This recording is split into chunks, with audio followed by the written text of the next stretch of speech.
The human condition presents us with a paradox that has vexed philosophers, mystics, and seekers across millennia.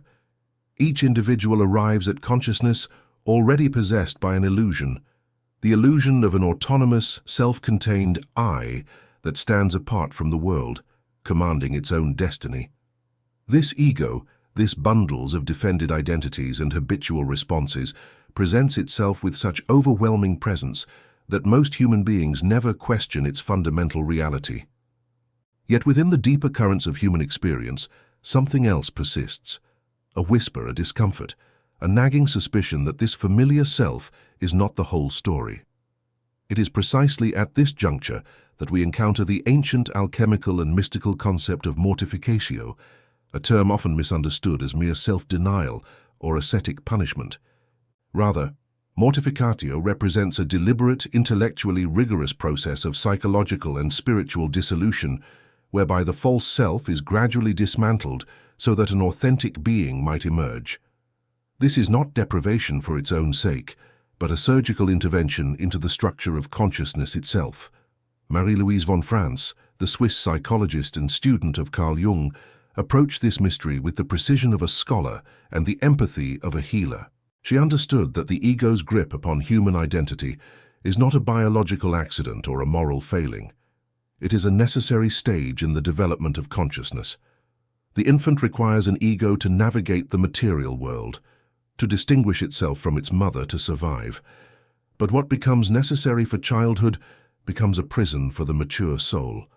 The ego that once protected us from chaos begins to suffocate the deeper dimensions of our being. Von Franz's work reminds us that the death of the ego is not a morbid preoccupation with negativity, nor a rejection of the world and its responsibilities. Rather, it is the most radical act of affirmation that a human being can undertake.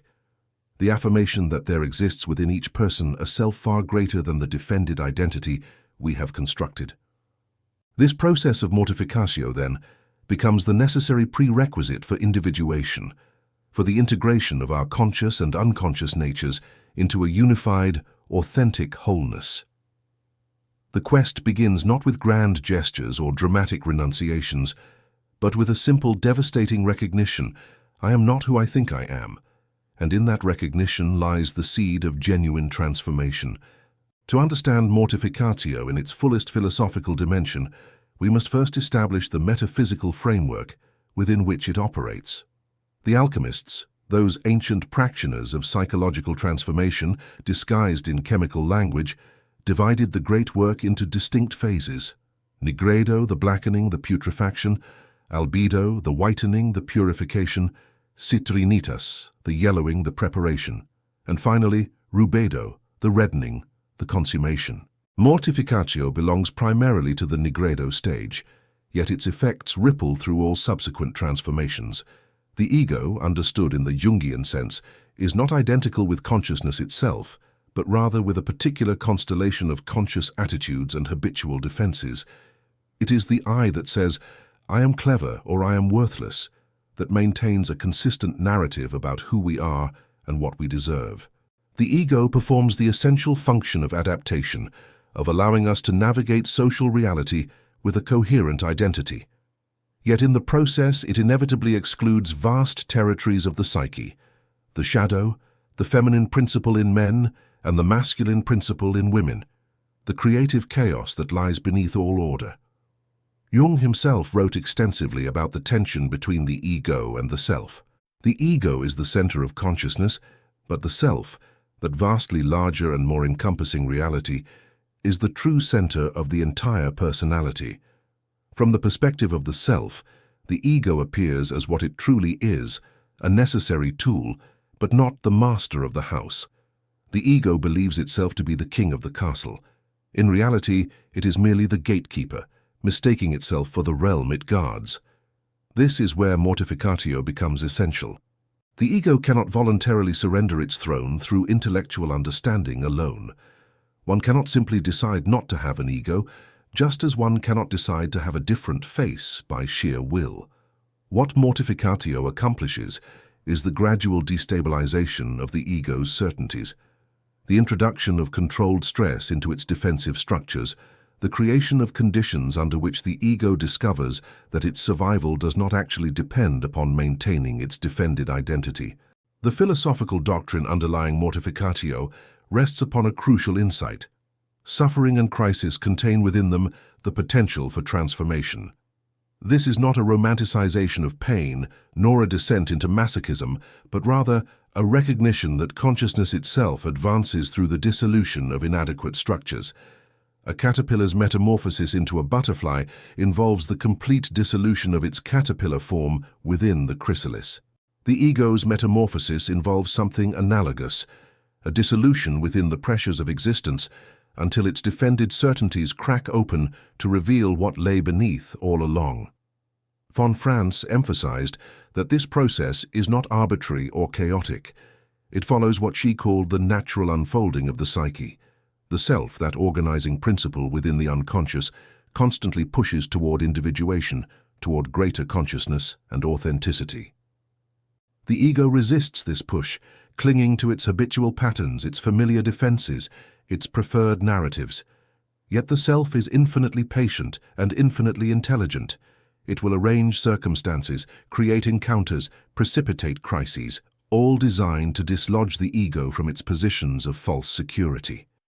The central doctrine of Mortificatio, then, is this: authentic development of consciousness requires the voluntary participation of the conscious mind in its own humbling. We must learn to welcome the very experiences that the ego most fears: confusion, failure, rejection, powerlessness, not because these are good in themselves, but because they alone have the power to crack open our defended certainties and reveal the possibility of a deeper authenticity. This is profoundly different from the neurotic self-punishment, so often confused with spiritual discipline. Neurotic self-hatred is the ego turned against itself, attempting to destroy itself through violence and judgment. True Mortificatio, by contrast, is the ego learning to step aside, to acknowledge its limitations, to recognize the existence of powers and intelligences within the psyche far greater than itself. It is not self-destruction, but the death of a particular delusion about the self. The process of Mortificatio unfolds through recognizable psychological stages, each corresponding to specific inner work and specific developmental tasks. These stages are not rigidly sequential. Consciousness is not mechanical, but rather cyclical and deepening, revisited at higher levels of complexity as the individual matures. The first stage, the shattering of certainty. The journey of Mortificatio begins with a crisis that shatters the illusions upon which the ego has constructed its identity. For some, this takes the form of a sudden loss, death of a loved one, sudden illness, loss of status or possessions. For others, it arrives more gradually as the existential absurdity of life becomes impossible to deny. The individual discovers that the narrative they had constructed about who they are, about what life promised, about the trajectory their existence would follow, this narrative is a fiction. The ego's carefully maintained worldview fractures. Von Franz observed that many individuals experience this crisis through what Jung called confrontation with the shadow. We discover in ourselves capacities for cruelty, selfishness, or perversion that we had projected onto others. We find ourselves behaving in ways fundamentally contrary to our self-image, or we encounter in our circumstances the very fate we had most feared, bringing home with brutal clarity the limitations of our conscious will and our cognitive control. The certainty that we are the authors of our destiny dissolves. This shattering is profoundly uncomfortable, and the first impulse of the ego is to reconstruct itself more firmly, to find new certainties to replace the shattered ones. This is why this stage is called nigredo, the blackening, the putrefaction. The psyche becomes a realm of confusion, darkness, ambiguity. The ego's normal strategies for maintaining coherence and control begin to fail.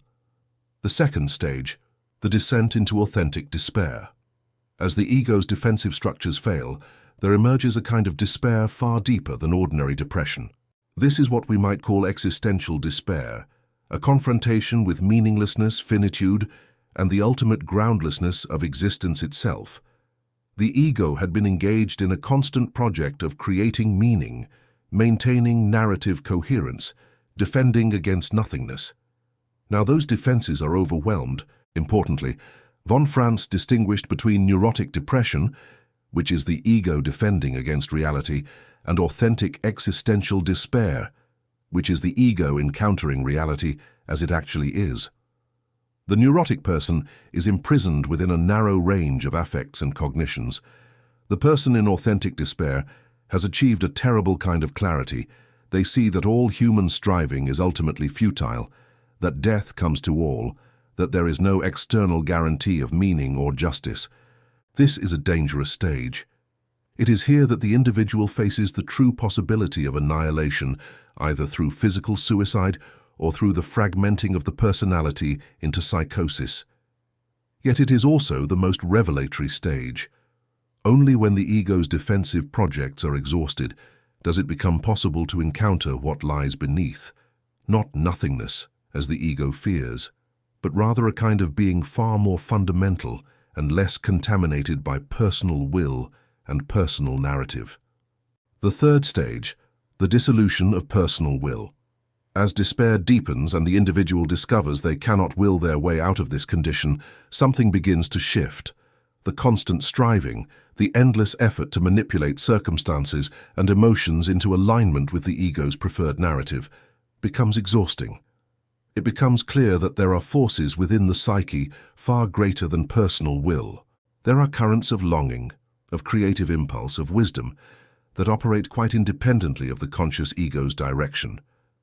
In this stage, the individual begins, tentatively, uncertainly, to surrender the notion that they are in control. This is not resignation in the neurotic sense, which is still the ego protecting itself through passivity. Rather, it is a kind of relaxation into reality as it actually is. The ego learns, almost against its will, to follow rather than to lead, to listen rather than to command. Von Franz wrote extensively about the role of the feminine principle in this stage. The ego, in its masculine striving mode, is always trying to master reality, to bend it to its will, to extract certainty from uncertainty. The feminine principle involves receptivity, openness, the willingness to be impressed by what reality presents, rather than always imposing form upon formlessness. The mortification of the masculine ego involves the awakening of receptivity, the capacity to be moved and changed by circumstances rather than always insisting upon remaining unchanged. In practical terms, this stage involves a profound shift in how the individual engages with their life circumstances. Rather than trying to force outcomes, they begin to ask, what is this situation trying to teach me? What is emerging here that I need to understand? Difficulties become initiations rather than intrusions. Failures become revelations rather than catastrophes. The fourth stage, the recognition of deeper identity. As the personal will's stranglehold relaxes, something remarkable emerges. The individual discovers that they are not, in fact, annihilated by the ego's dissolution. Consciousness persists. Perhaps it is even clearer, less cluttered by the ego's constant narrative commentary. More importantly, the individual discovers the presence of what Jung called the self, a larger organizing principle, an authentic center of being that is not identical with the ego's defended identity. This is perhaps the most crucial stage in Mortificatio, for it reveals that the process is not destructive, but revelatory. The ego had believed itself to be the seat of all value, all consciousness, all authenticity. Its dissolution appears as death. Yet what emerges in its place is not nothingness, but rather a vast, luminous presence that had been there all along, obscured by the ego's insistent claim to centrality. The individual begins to recognize a deeper will operating within them, not the personal will of the ego, which is ultimately fragile and self-interested, but what we might call the will of being itself. This is the creative force that animates all of existence, expressing itself through this particular human form. To align oneself with this deeper will becomes the new task. The fifth stage, the reconstruction in service. With the dissolution of the ego's tyranny and the emerging recognition of a deeper self, the final stage of Mortificatio involves a reconstruction of the personality, but now in a fundamentally different mode. The ego does not disappear, it cannot and should not. Rather, it becomes an instrument, a useful tool placed in service to the larger self. This is the albedo, the whitening, the purification. The individual acquires what medieval theologians called holy indifference, the capacity to act effectively in the world without grasping at outcomes, to care deeply about matters without being enslaved by attachment to particular results, to engage fully with life while holding ultimate concerns lightly. The reconstructed ego is notably different from what preceded it. It has acquired humility, not the false humility of self-abasement, but the authentic humility of knowing one's actual place within the cosmos. It has acquired flexibility, the capacity to adjust to reality as it presents itself rather than insisting reality conform to preconceived patterns. It has acquired a kind of joy, not the brittle pleasure of ego gratification, but the profound satisfaction that comes from alignment with authentic being. Von Franz emphasized that this reconstruction is not a return to some imagined spiritual purity or innocence. The individual who has passed through Mortificatio is not less engaged with the world, but more authentically engaged. They do not renounce responsibility or withdraw from life. Rather, they engage with life from a radically different center, not from the ego's desperate attempt to secure itself and maintain its narrative, but from alignment with the self's larger purposes and authentic nature.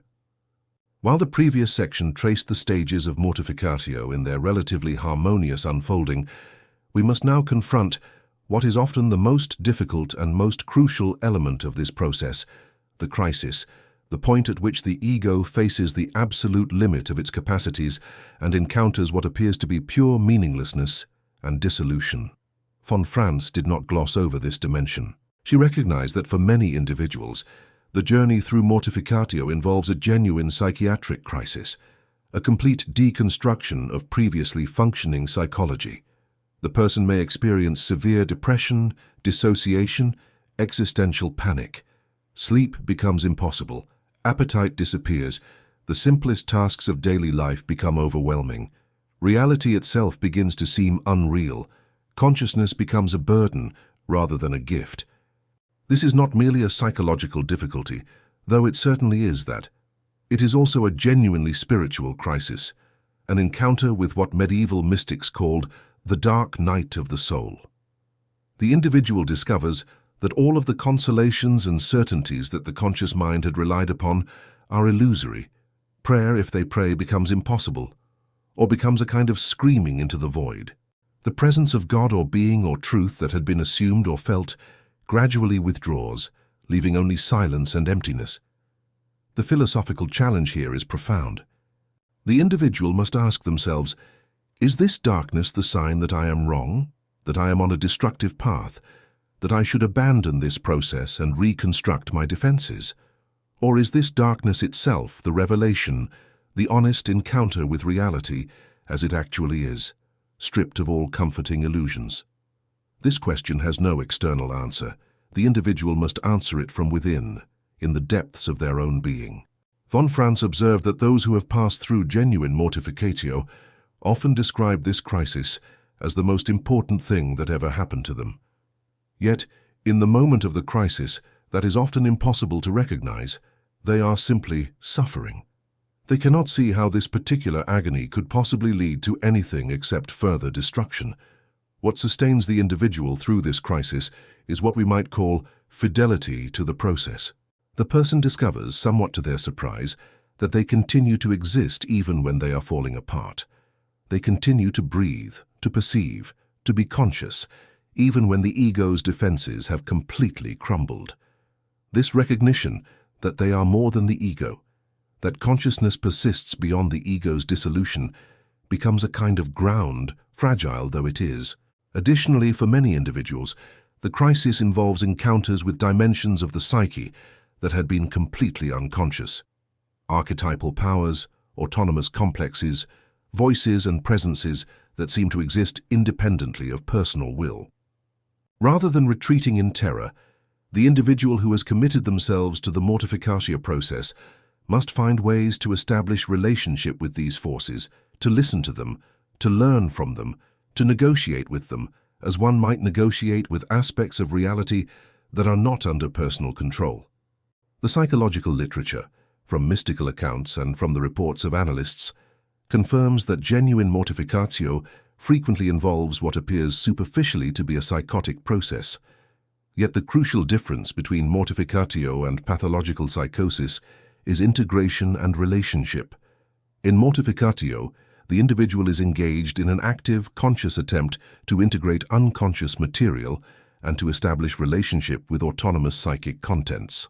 In pathological psychosis, the individual is overwhelmed by these same forces and loses the capacity to maintain relationship with consensus reality or to reflect upon their own condition.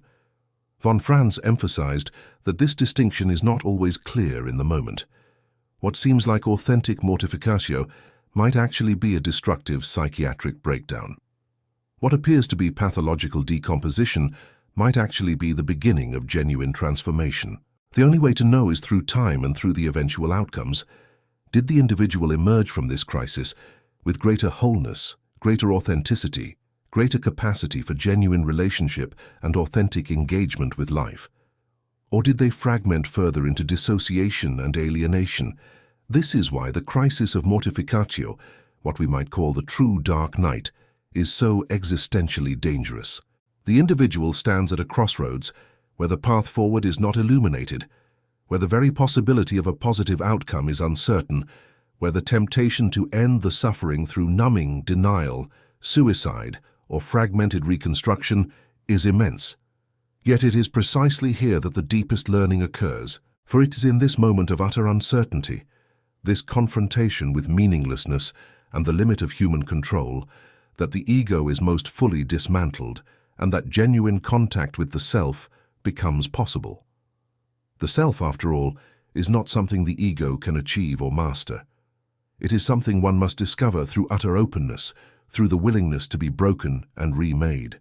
Those who have genuinely passed through the mortificatio process, through the shattering of illusions, the descent into despair, the dissolution of ego defenses, and the crisis of consciousness itself, do not emerge unchanged. Yet the change is often subtle, not easily visible to external observers. The individual may look much the same, may continue with the same basic life circumstances, yet they are fundamentally transformed. The most striking change is what might be called a shift in the center of gravity of consciousness. The ego, rather than commanding from the center, has relocated to a more peripheral position. It remains present. One still has personality, preferences, patterns of thought and behavior, but it no longer feels like the absolute center from which all reality must be evaluated and controlled. Consciousness has expanded, and there is now a sense of something larger than the personal ego operative within one's being. This leads to a characteristic kind of humility. Not the false humility of the ego pretending to be small, but the authentic humility of recognizing one's actual scale and actual place within reality. The individual understands viscerally, not just intellectually, that they are a brief manifestation of forces far greater than themselves. They are a wave in an ocean, not the ocean itself. This recognition is not depressing, but rather tremendously liberating. The constant burden of defending an inflated self-image is lifted. Simultaneously, the individual discovers a kind of genuine self-confidence that is quite different from the ego's brittle certainty. This confidence does not depend upon always being right, always succeeding, always maintaining control. Rather, it flows from trust in life itself, from the discovery that one can handle far more difficulty and uncertainty than the ego had believed possible. This is what might be called existential confidence, the confidence that emerges from having faced meaninglessness and chaos and discovered that one does not shatter. The mortified ego also develops what we might call practical wisdom. The individual becomes more perceptive, more capable of responding appropriately to circumstances as they actually are, rather than insisting that reality conform to preconceived notions. They acquire flexibility, the ability to revise their strategies and beliefs when reality demonstrates that they are not working. They become paradoxically more effective in the world, not because they are always pushing and controlling, but because they are more genuinely responsive to what the situation calls for. Perhaps most importantly, the mortified ego acquires the capacity for genuine love. Love in its deepest sense is not possible for the defended ego, which is always calculating whether others threaten its security or enhance its status. True love involves a kind of death of the small self, a genuine recognition of and openness to the other as they actually are, not as the ego requires them to be. Those who have passed through Mortificatio frequently discover new depths of capacity for relationship, for empathy, for authentic connection. Yet we must be careful not to romanticize this outcome. The mortified individual does not become a saint or sage, immune to all suffering and difficulty. They continue to experience pain, frustration, loss. They continue to make mistakes and encounter limitations. What has changed is their relationship to these experiences. They are no longer the center of the universe, having a terrible thing happen to them. Rather, they are a participant in the larger unfolding of life, and difficulties are understood as part of that larger process. Additionally, the mortification of the ego is not a one-time event, but an ongoing process. New forms of ego inflation and defensiveness continually arise, called forth by the individual's encounter with new circumstances and challenges. The work of Mortificatio must therefore be renewed and deepened throughout life. Yet having once genuinely experienced the dissolution and reconstruction that Mortificatio involves, the individual understands the necessity of the process and can engage with it more consciously and deliberately in subsequent cycles. Von Franz emphasized that this integration is incomplete and ongoing. The self, after all, is infinite and inexhaustible. There will always be further integrations to accomplish, further layers of the unconscious to bring to consciousness, further ways that the ego's certainties can be dissolved and transcended. But this is no longer seen as a problem to be solved, but rather as the nature of authentic human development, a never-ending deepening and expansion of consciousness. Through the lens of Mortificatio, then, we perceive something that challenges the fundamental assumptions of ego-based existence. The death of the ego is not a loss, but a revelation. The dissolution of personal will is not annihilation, but liberation. The confrontation with meaninglessness is not the destruction of meaning, but the discovery of meaning that does not depend upon the ego's recognition. The ancient alchemists knew this truth when they inscribed upon their vessels and diagrams the paradoxical formula: what is killed becomes whole. What is broken becomes complete. What dies shall live again. These were not mere poetic metaphors, but descriptions of a genuine transformation that the human psyche is capable of undergoing. Marie-Louise von Franz, in her rigorous study of these processes, reminded us that this is not mystical fantasy or poetic exaggeration. This is the actual structure of human psychological development. The ego that can integrate its shadow, that can acknowledge its limitations, that can step aside and allow the self to work through it, this ego becomes genuinely free. Not free from responsibility, not free from the necessities of life, but free from the tyranny of defending an illusory self. The mystery of Mortificatio, then, resolves into this final truth.